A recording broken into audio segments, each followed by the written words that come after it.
Sa aking experience, ginamit ko po ang aking US passport sa travel ticket at saka sa pagpaparehistro sa e-travel. Bakit po US passport ang ginamit ko? Ito po ay para sa consistency sa passport, ticket at e-travel registration. May mga pasahero din tayong dual citizen na hindi na rin kailangan ng balikbayan stamp.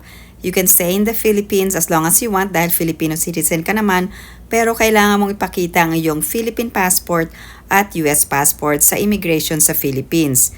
Hindi mo na rin kailangan ipakita ang Philippine passport kung wala ka rin ito dahil kung dual ka, pwede kang magpakita ng copy ng dual citizenship certificate mo at kailangan mo rin gumawa ng kopya at mag-keep ka ng copy sa iyo dahil mahirap pong mawala ang original the document. So maganda meron ka pa rin isa pang kopya.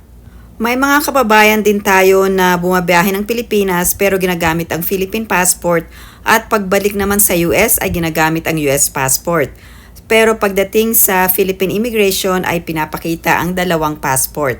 So meron din tayong kababayan na green card holder at kailangan mo lang ipakita ang Philippine passport sa Philippine immigration. Pero kung pabalik ka ng US ay kailangan mong ipakita ang iyong green card at Philippine passport. Meron na ring mga bagong rules sa power banks. Hindi na ito allowed sa hand carry but only in your personal bag. Also, kailangan dapat kung nasa flight ka ay visible po ito at hindi na po pwedeng gamitin ang power bank during the flight. Huwag nyo rin itong ilalagay sa inyong check-in baggage dahil once naka-check-in ka na ay doon nila tatanggalin based ito sa experience ng ating pasahero. Bago ka bumiyahe ay kailangan mo nang mag-register sa e-travel. So kung babiyahe ka, kailangan naka-register ka na at naka-ready na ang iyong QR code. Ito po ang actual scene pagbaba nyo sa airport at sa immigration. Pipila kayo kung meron kayong foreign passport, dun kayo sa foreign passport. At kung meron kayong Philippine passport, pupunta kayo sa Philippine passport na line. Sa mga nagtatanong paano makakuha ng balikbayan privilege, ibibigay po ang balikbayan privilege pagdating nyo po sa airport. So sa immigration, once na ipakita nyo ang inyong foreign passport, kung kayo ay former Filipino citizen, ay lalagyan po ito ng stamp na BB. So ako ay dual citizen pero foreign passport lang pinakita ko, yung US passport lang. At ito po ang tatak BB na nakalagay ay June 7 at nag-depart ako ng July 7, 2025. Sa mga nagtatanong kung paano makakuha ng balikbayan privilege, hindi po i-explain sa inyo kung ano po yung tatak sa inyong passport pero ito po yung tatak ng balikbayan privilege na 1 year of visa-free stay in the Philippines. So wala pong bayad ito, makukuha ito pag arrive nyo sa airport. So wala na kayong kailangan fill up na form, ang kailangan lang ay mag-register kayo sa e-travel. Ito pong balikbayan privilege ay privilege ito ng mga former Filipino citizens, pwede rin ng mga OFW, at extended ang privilege na to sa mga asawa ng former Filipino citizen or Filipino na kung asawa ninyo ay foreign national, pati na ang mga anak ninyo kung foreign citizen din, ay bibigyan din ng ganitong privilege. So basta magta-travel kayo together ay makakuha kayo ng ganitong visa-free stay in the Philippines na 1 year. Sa immigration ay wala na ring tinanong na ibang document sa akin gaya ng Philippine passport or birth certificate. US passport lang ang pinakita ko at ang aking e-travel registration. At hassle-free po ang labas or pag-exit sa customs at immigration. Kung ikaw ay pupunta ng Pilipinas, alamin mo kung kailangan ba ng visa, lalong-lalo na kung ikaw ay nagpa-naturalize as a foreign citizen sa ibang country.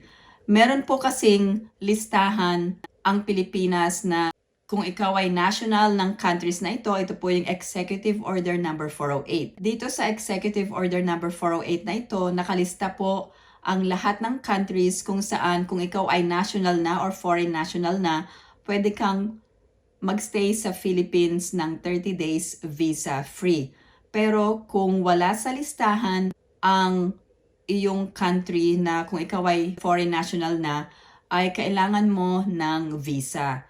Pwede kang mag-apply ng visa online at isubmit ang supporting documents sa Philippine Embassy kung saan sakop ang iyong residence. Pero may mga pasahero din na US citizen na hinanapan ng visa papunta ng Pilipinas. May mga subscribers tayo na nagbiyahe ng Pilipinas at hinanapan sila ng visa.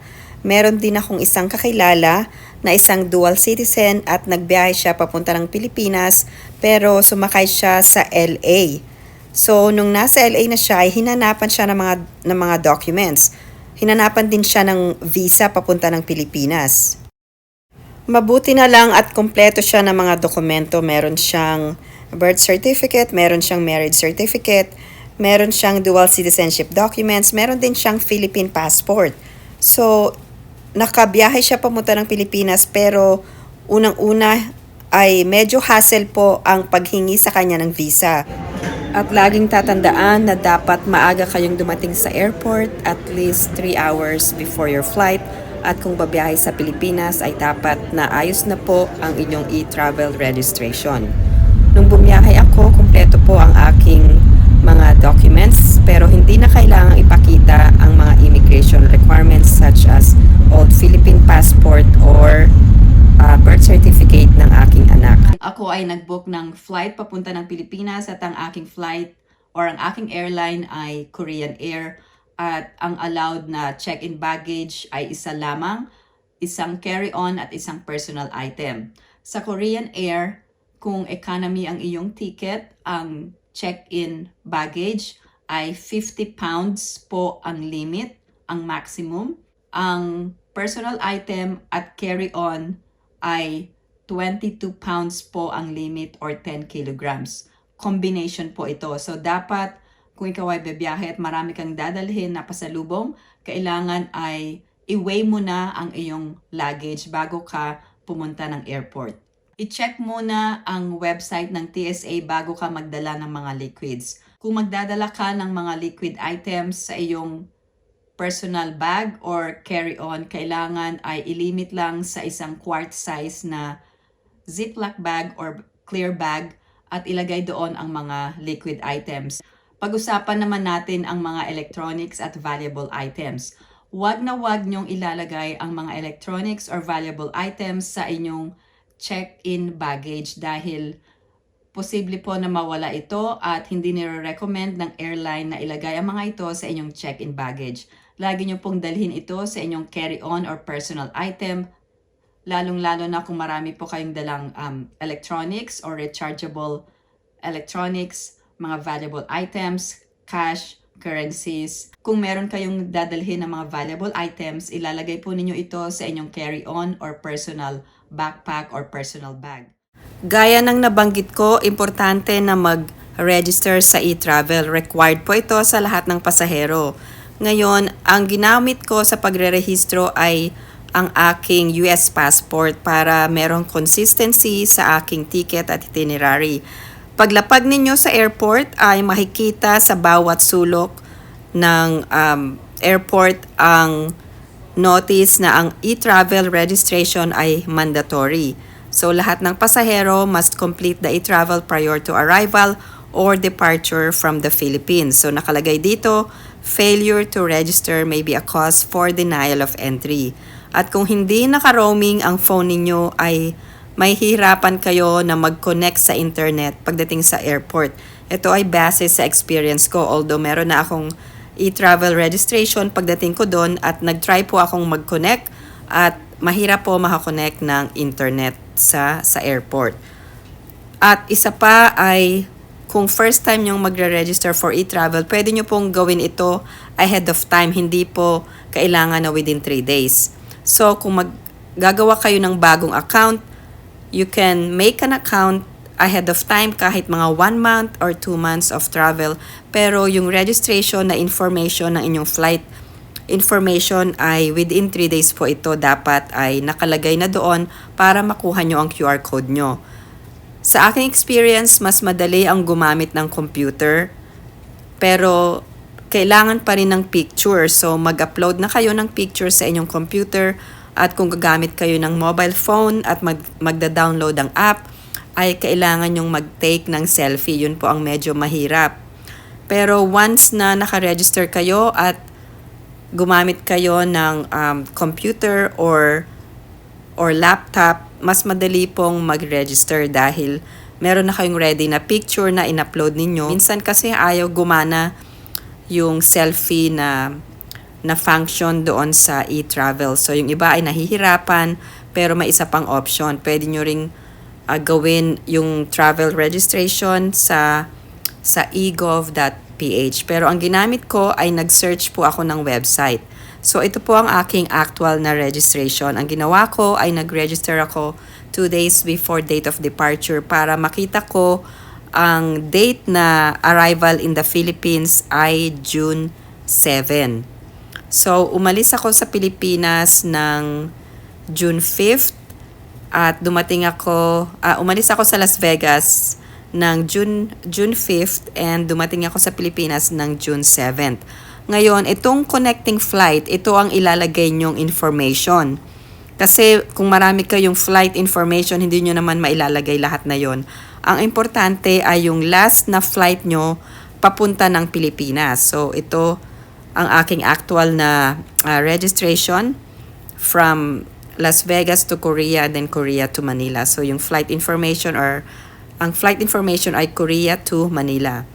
Ngayon, kapag natapos na ang inyong registration sa e-travel, ay nakakonect na rin ang Philippine Customs Declaration. Ngayon, dalawang declaration ang gagawin nyo. Una, yung customs, yung mga items na dadalhin.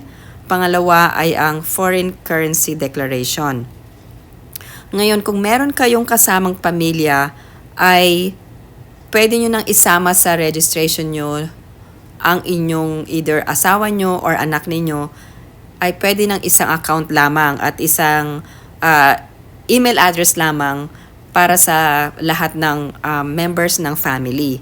So, yun ang ginawa ko dahil kasama ko ang aking anak na babae. At isang email address lang ang ginamit ko. Pero dalawa ang QR code na makikita nyo sa inyong email address. Dito sa General Customs Declaration Form ay pwede nyong ilagay ang amount of goods na pinurchase nyo galing sa ibang bansa. Maraming tanong dito sa number 2 sa foreign currency. In excess of $10,000. Kailangan bang i-declare? Yes, if in excess. Ngayon, ano ba ito? Individual or family? Ito po ay family declaration kung kasama nyo ang inyong pamilya. Pero kung mag-isa lang kayo, ay isa lang ang amount na i-declare ninyo. Isa pang importante itong number 9. Itong electronics or mobile phones in excess of quantities for personal use.